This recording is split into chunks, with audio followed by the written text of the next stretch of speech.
여러분 안녕하십니까. 징기스칸 경매 DJ 정영호 팀장입니다. 요즘 날씨가 더웠다 추웠다 계속 반복이 되고 있습니다. 그래서 제가 지금 현재 감기에 걸려 있고요. 여러분들은 감기에 안 걸리시게 조심들 하시고요. 그래도 날씨가 따뜻한 날은 교회에 나가 차창을 열면 꽃향기와 풀냄새들이 차 안으로 들어오기도 합니다. 차 안에서 창문을 열어보시면 풀향기와 봄향기를 맡아보실 수가 있을 것 같습니다. 먼저 안내 말씀드리고 진행을 하겠습니다. 징기스칸 경매 DJ 영상은 유튜브를 통해 보고 계시고요. 유튜브를 보시면서 구독 버튼과 좋아요를 꼭 눌러주세요. 업데이트가 되면은 알림을 통해 바로바로 보실 수가 있습니다. 징기스칸 경매 어플 다운받으시고 경매 상담 문의하실 때 경매 DJ라고 적으신 후 경매 상담하시면 확인을 하고 연락을 드리겠습니다. 오늘 알려드릴 물건은 유치권이 있는 아파트 물건입니다. 서울 북부지방법원에서 진행하는 사건 번호는 2014 타경 18254, 소재지는 서울시 도봉구 도봉동에 있는 한양수자인 아파트, 물건 종류는 아파트고요. 임의 경매로 진행을 하고 있습니다. 감정가는 5억 2천, 최저가는 2번 유찰되어 3억 3,280만원, 최저가가 전세 보증금보다 싼 것 같습니다. 입찰 보증금은 3,328만원. 오른쪽 상단 빨간색 네모칸을 보시면 경매 접수일이 2014년 7월 24일, 경매 개시 결정이 2014년 7월 25일날 결정이 되어 있는데요. 유찰과 변경이 반복되어 매각기일이 잡혀있네요. 매각기일은 2018년 5월 21일 월요일 10시. 왜 이렇게 유찰과 변경이 반복이 되었을까요? 다른 사건은 접수일이 무슨 상관이야 하실지 모르지만 이 사건은 중요할 수도 있습니다.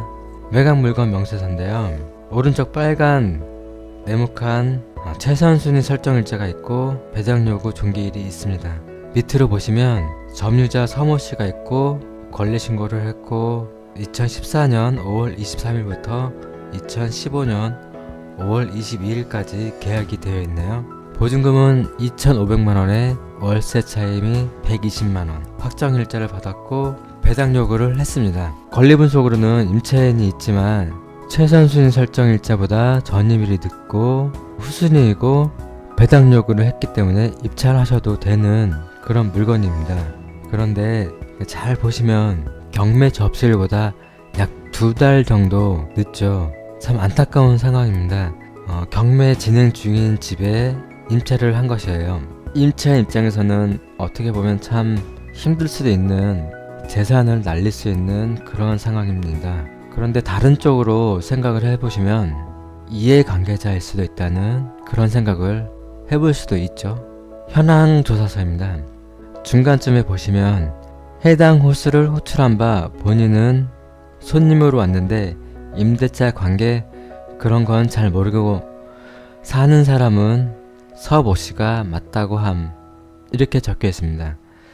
전입세대 열람상 서모씨를 임차인으로 작성함. 어떤 상황이냐면은 맨 위에 조사일시를 보시면은 2014년 7월 31일 오전 9시 19분, 2014년 8월 4일 오전 9시 16분, 집행관들이 이 이틀에 걸쳐서 현장을 방문하여 인터폰을 눌러서 인터폰을 받은 누군가와 얘기를 한 상황입니다. 그 누군가가 본인은 손님으로 왔다고 말을 하고 있고요. 50대에서 60대로 추정을 하고 있습니다. 오전 시간이면은 대부분 주인분도 계시지 않을까 하는 생각을 하게 되고요. 굳이 주인분이 계시다면은 왜 손님이 혼자 계셔서 인터폰으로 이런 얘기를 하셨을까 하는 의심을 하게 하는 그런 상황입니다. 명세서 요약과 주의 상황인데요.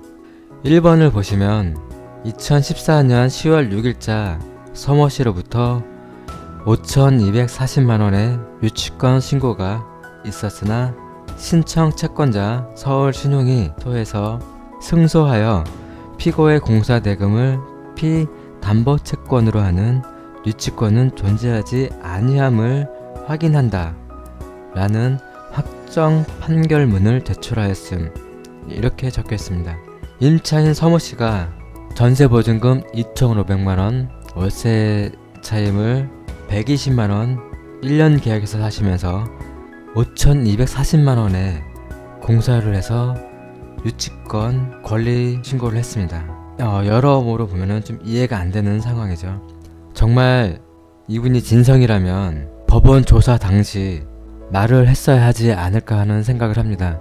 저 같아도 제가 돈을 받을 게 있으면은 먼저 신고를 하고 사정이 이래서 권리 신고를 한다, 집행관들한테 어떻게 하면 좋겠냐 말을 했어야 하는데 이분은 그런 상황이 전혀 없다가 나중에 와서 권리 신고를 한 상황입니다. 또 2번을 보시면 2018년 경매를 개시하고 약 3년이 지나서 5개 회사에서 유치권 신고를 합니다.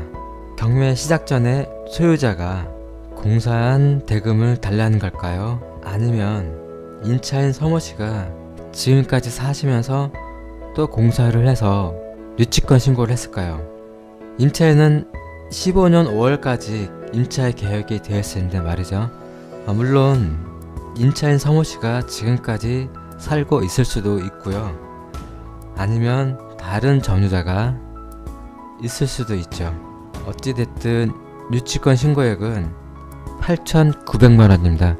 이 금액은 전기, 샤시, 설비, 어떤 상사에서 개보수 비용으로 총 신고된 금액이 8,900만원입니다. 위치도 사진입니다. 왼쪽 화살표를 보시면 1호선 도봉역이 있고요. 아래쪽에 말풍선이 본 물건 한양수자인 아파트고요. 그 밑으로 주택 재개발이 될 건가 봅니다. 평면도고요. 이 사진을 보시면 작은 평수가 아니라는 것을 아실 수 있습니다. 방 4개에 욕실 2개, 발코니가 많죠. 발코니가 많으면은 저는 좀 좋은 것 같은데 주부님들이 화단을 가꾸셔도 되고 이런저런 물건을 쌓아 두셔도 되고 서로 부부가 같이 커피를 마실 수 있는 그런 자리를 만들 수도 있을 거라고 생각합니다. 위에서 바라본 사진인데요. 왼쪽에 본 물건 빨간색 네모칸이 되어 있고요. 그 위에 화살표가 가르치는 동그라미가 본 물건의 본 라인 호수를 가리키고 있습니다. 오른쪽에는 중년천이 흐르고 있고요. 남서쪽에서 바라본 사진이고요. 남동쪽에서 바라본 모습입니다. 1층과 2층, 3층은 마트와 상가들이 입점해 있고 하늘에서 바라본 모습인데요. 저 멀리 그리고 수락산이 있고요. 가운데쯤에 도봉역이 있고 그 밑으로 서울 북부지방법원이 있습니다. 이 사건은 서울 북부지방법원에서 진행하는 사건입니다. 그 밑으로 화살표가 가르치고 있는데요. 이 부분이 한양수자인 아파트 자리인데 이 사진이 오래되었는지 땅만 다져진 상태에 있습니다. 다음은 유치권과 총평에 대해서 말씀을 드리겠습니다. 이 사건은 임차인으로서 배당 요구까지 한 서모씨가 유치권을 신고를 했는데 법원 현안 조사 당시 유치권을 주장한 사실이 없었고 일반적으로 임차인에게 원상 복구의 의무가 있는데 이 경우 유익비 상환 청구권을 포기한 것으로 간주되어 유치권이 성립할 수 없다는 대법원 판례가 있습니다. 매각 대상 물건이 2011년 1월 보존 등기되었는데 아파트는 건물 자체 공사 대금이나 발코니 확장 공사 비용 외에 유익비나 필요비 지출로 인하여 유치권이 성립하는 실무 사례도 거의 없습니다. 특히 이 사건 경매 개시 결정일 2개월 전에 점유를 시작하였고 보증금이 상대적으로 소액인 임차인 유치권을 신고했다는 점에서 그 진정성이 있을지 극히 의문이 드는 상황입니다. 이를 종합해 보면 유치권이 성립하기는 어려울 것으로 보여집니다. 그래도 권리상 보시면 입찰을 하셔도 되는 물건입니다. 임차인이 후순위이고 권리신고를 했고 배당 요구를 했기 때문에 권리상으로는 이상이 없는 물건입니다. 하지만 2014년부터 지금까지 경매가 진행되고 있다는 점, 유치권 등으로 해서 여러 재판 등으로 인해 지금까지 경매가 진행되고 있다는 점, 그리고 명도의 저항이 심할 것으로 생각이 됩니다. 그리고 현재 점유자가 누구인지 확인하셔야 하며 임차인인지 아니면 다른 점유자가 있는지 꼭 확인이 필요한 상황입니다. 그 외에 관리비나 미납 공과금 등을 확인하셔야 하며 입찰하실 때 낙찰가 산정에 조금이라도 도움이 되지 않을까 생각이 되고요.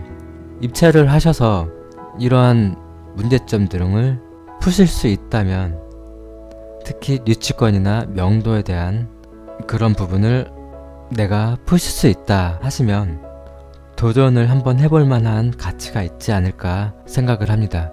하지만 다시 한번 말씀드리면 명도에 있어서는 저항이 꽤 있을 거라고 생각을 합니다.